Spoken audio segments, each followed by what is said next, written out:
कामिका एकादशी की व्रत कथा। युधिष्ठिर महाराज के महल में भगवान श्री कृष्ण और युधिष्ठिर महाराज के बीच एक अत्यंत महत्वपूर्ण संवाद हो रहा था। युधिष्ठिर महाराज भगवान श्री कृष्ण से पूछते हैं, हे पुरुषोत्तम, आपकी दया से मैंने देवशयनी एकादशी का महत्व जाना। अब कृपया आप मुझे आषाढ़ मास के कृष्ण पक्ष में आने वाली एकादशी के विषय में बताएं।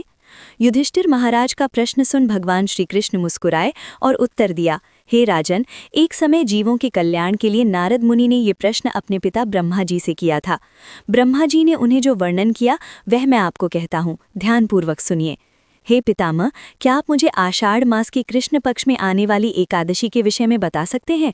हाँ वत्स, आषाढ़ मास की कृष्ण पक्ष में आने वाली एकादशी कामिका एकादशी है। इसकी महिमा इतनी दिव्य है कि इसकी श्रवण मात्र से अश्वमेघ यज्ञों का फल प्राप्त होता है।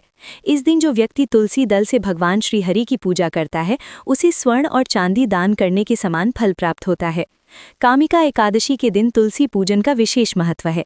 इस दिन भगवान केशव को नव अंकुरित तुलसी मंजरी अर्पित करनी चाहिए।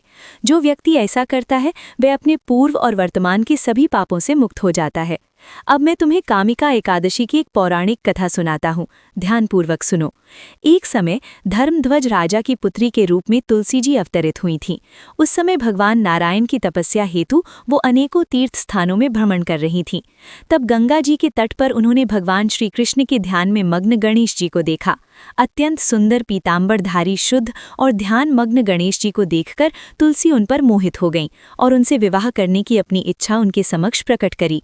तपस्या भंग होने पर भगवान श्री गणेश बोले, हे देवी, आप कौन हैं? आपके यहाँ आगमन का क्या कारण है? क्या आप नहीं जानती कि तपस्वियों का ध्यान भंग करना पापजनक होता है? तब तुलसी जी ने कहा, मैं राजा धर्मध्वज की कन्या हूँ और योग्य पति प्राप्त करने हेतु यहाँ तपस्या करने आई हूँ। आपको देखकर मैं आपसे आकृष्ट हूँ और आपसे विवाह करना चाहती हूँ। तब गणेश जी बोले, हे देवी, मेरी आपसे विवाह करने की कोई इच्छा नहीं है। कृपा करके आप मुझसे अपना ध्यान हटाकर किसी और योग्य वर की तलाश करें।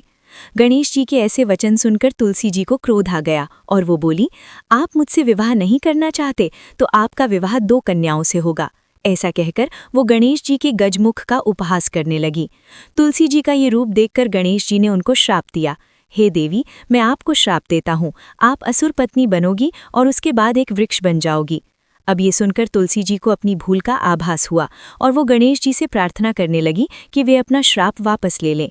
तब गणेश जी बोले, हे देवी, तुम भगवान नारायण की प्रिय बनोगी। समस्त मनुष्यों के लिए तुम्हारे द्वारा किया गया पूजन लाभकारी रहेगा, परंतु मेरे लिए तुम हमेशा त्याग्य रहोगी। इसके बाद आगे चलकर तुलसी जी शंखचूर असुर की पत्नी बनी भगवान नारायण की प्रिय तुलसी के पौधे में प्रकट हुईं। आगे भगवान श्री कृष्ण कहते हैं, जो व्यक्ति कामिका एकादशी के व्रत का पालन करता है उसे संपूर्ण पृथ्वी के दान बछड़े समेत किए गए गाय के दान के समान फल प्राप्त होता है। ये एकादशी सबसे शुद्धतम है और पापों का नाश करने में प्रबल है। जय श्री हरि विष्णु।